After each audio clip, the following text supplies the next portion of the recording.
สวัสดีค่ะ and welcome back to At Brain Psych here on GBN Station. You're now with me, Gonkana Ushitpan. Today we'll be telling you how the Buddhist communities around the world adapt and respond to the COVID-19 resurgence. Due to COVID times, Office of National Buddhism is working with Isware.com to allow any Buddhists to make merit online and send prayers to any temples. This new services allows all Thai people to find their favorite temple. Consumers select temples and choose the services needed and donate online using their credit card. The aim of signing this MOU is to work closely with the Office of National Buddhism to develop many new services to connect the public to the temples. To use these services, consumers can visit Isware.com, enter the name of the temple, and select the following services. E-donation, you can make merit to any temples in Thailand. An e-prayer, you can send a prayer of your wish to your favorite temple. By going online, consumers can make merit without traveling from home and send prayers anytime safely and securely. Culture Minister of Thailand has revealed that the resurgence of COVID-19 has again put a limit on Visakha Busha Day religious activities, hosted annually by the Department of Religious Affairs (DRA), in cooperation with the clergy and other public and private businesses. To help flatten the curve of the contagion, this year's activities on 26 May will now strictly follow preventive measures from the Ministry of Public Health. Buddhists are thereby encouraged to participate in Visakha Busha Day's activity new normally via online platforms. The minister also addressed the ongoing cooperation between DRA and a network of clergy to host online activities from 26 May to promote understanding of the essence of Buddhism. Organizers have also put together an online exhibition of the Buddha's lives. Thus, Buddhists at home can still join Visakha Busha Day celebrations through the stay-at-home Make Merit app. Essential doctrines, insights, and sermons from several monks of repute are also featured on the platform. Visitors can also write down their resolutions to perform good deeds using the Buddha's teachings as guidance. Candlelit temple walks can be safely joined online at www.vientianonline.com. The Kingdom of Bhutan has offered Buddhist prayers and pledged to supply life-saving liquid oxygen to India as it confronts a national healthcare crisis brought about by a second wave of COVID-19 pandemic, which has seen total infections in the country climb above 25 million. Bhutan's government has announced that the country will offer a supply of liquid oxygen to India, which is facing critical oxygen shortages across the country, from a new plant in Bhutan Montanga Industrial State, Samdrak Joka district close to the border with India. Following a royal command from the king, the Zhong Nashuang, Bhutan's central Buddhist monastic body, on 12 May, offered thousands of butter lamps and prayers of dedication for all those who have lost their lives to the COVID-19 pandemic all around the world, and in particular to Bhutan's closest political ally, India. The ceremony, attended by the Queen's mother, Tinli Shodan, and was conducted by more than 100 monks at Thalal Shana Chongling Monastic College, and presided over by the principal of the college. Similar ceremonies were also carried out at monastic centers across Bhutan. During the global pandemic, it is undeniable that everyone had to change the way they live and work. Many people experienced economic recession, fear, anxiety, and personal loss. Thus, introducing a mindfulness and meditation practices during this pandemic has the potential to reduce people's anxiety and enhance resilience by strengthening innate coping skills. On Sunday, 23 May 2021, the Johannesburg Meditation Center, Republic of South Africa, has opened a meditation for local people from 9:30 a.m. to 10:30 a.m. The session called New Normal Meditation was aimed to guide everyone through the times of crisis. Noted that participants are preserved and strictly follow the public health measures. 12 Arahat statues in East China Shandong province, dating back nearly 1,000 years, have undergone their first renovation in 39 years. The colored clay statues are at Lingyan Temple in Jinan, the provincial capital of Shandong, which was built over 1,600 years ago during the Eastern Jin dynasty. At the temple, there are 40 well-preserved Arahat statues renowned at home and abroad, most of which were built during the Song dynasty. The Buddhist statues in different colors, shapes, and with varied expressions have been renovated several times in history, with the last renovation in 1982. During the restoration in 1982, one clay statue was found to have a human-like abdomen with viscera made of silk, said Wang Tingxi, Deputy of Director of the Shandong Provincial Bureau of Culture Tourism.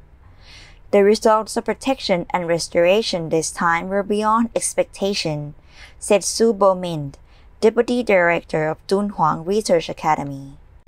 Workers used safe techniques for the restoration, including repairing some cracked paint and cleaning the dust on the statues. Much of the damage took place due to changing temperature and humidity over a long time, Su said. A lot of you might be wondering what happened when men ordained to become Buddhist monks. Well, today Luang Pinik will be telling you the simple life of monkhood.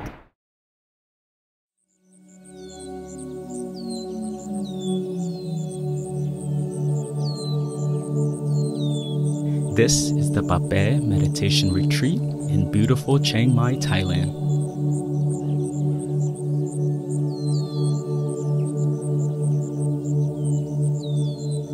A place that a number of monks call home.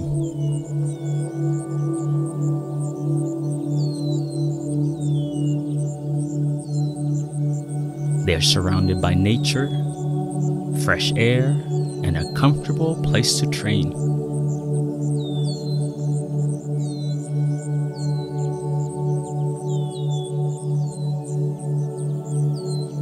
These are some of the accommodations for the monks.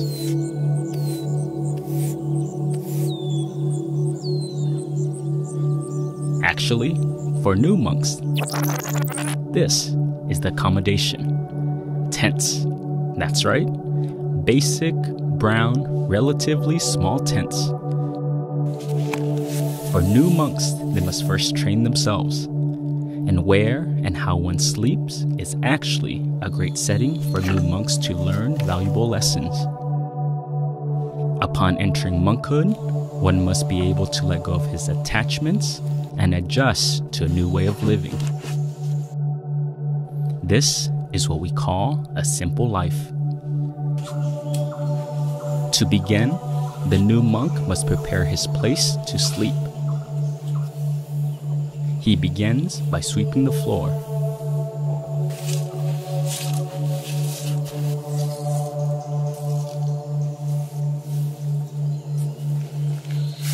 Once completed, he begins to assemble his tent.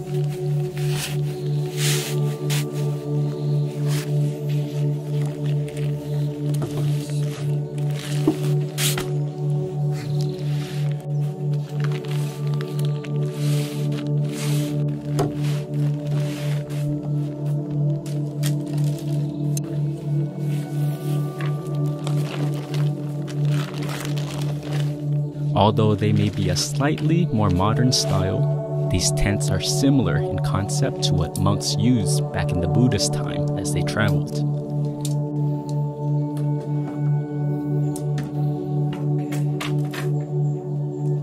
This tent-style sleeping serves several purposes.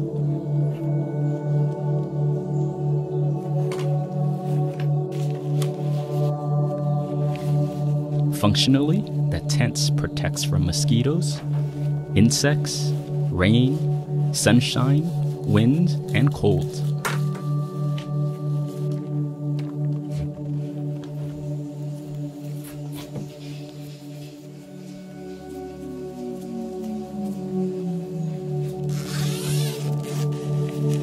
It gives a modest amount of privacy for the monk.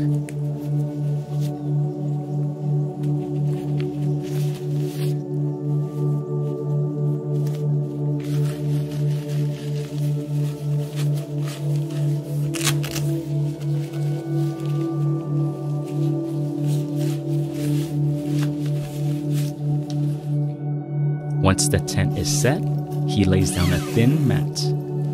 This mat is used as an insulator to protect from the hardness and cold of the ground.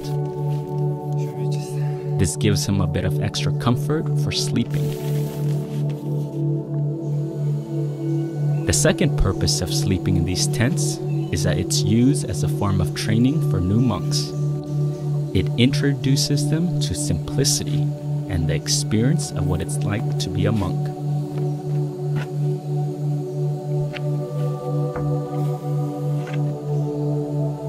As monks, we live a minimalist lifestyle. Each monk is responsible for taking care of his own living space. In the process, he begins to realize that we actually don't need much space in order to be happy.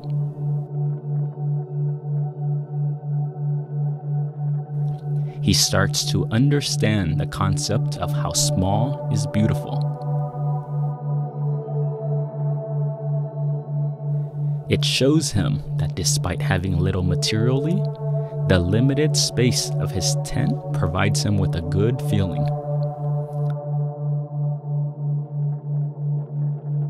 This space allows him to enjoy his alone time and eventually his own company.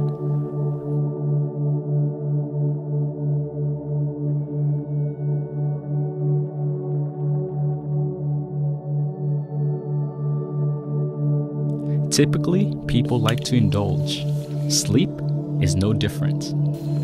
Sleeping in a tent with minimal comfort is another form of self-training because with the more minimal amount of comfort, people will get up earlier. They are supported in the battle against one of the biggest internal enemies, laziness.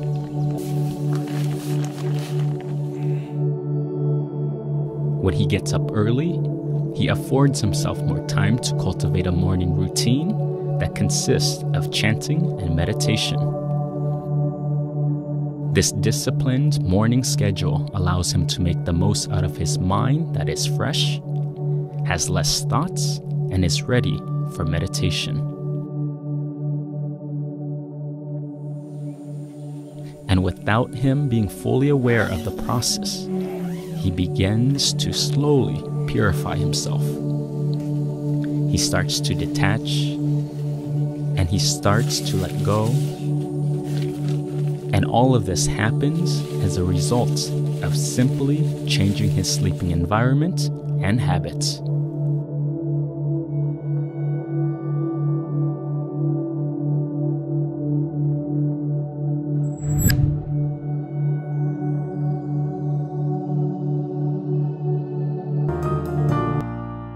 If you're interested in Buddhist monk lifestyles as well as meditation, please make sure to check out Luang Pi Nick YouTube channel. And now it's time for the Lord Buddha's Dharma quote. And just as in the night, at the moment of dawn, the morning star shines forth, bright and brilliant. Even so, whatever grounds there are for making merit productive of a future birth, all this do not equal a 16th part of the liberation of mind by loving kindness. The liberation of mind by loving kindness surpasses them and shines forth bright and brilliant. Now it's time for us to say goodbye, and please make sure to check out all episodes of our At Prayer Insight News program on our website, gbnus.com. Thank you for joining us. Have a wonderful week. สวัสดีค่ะ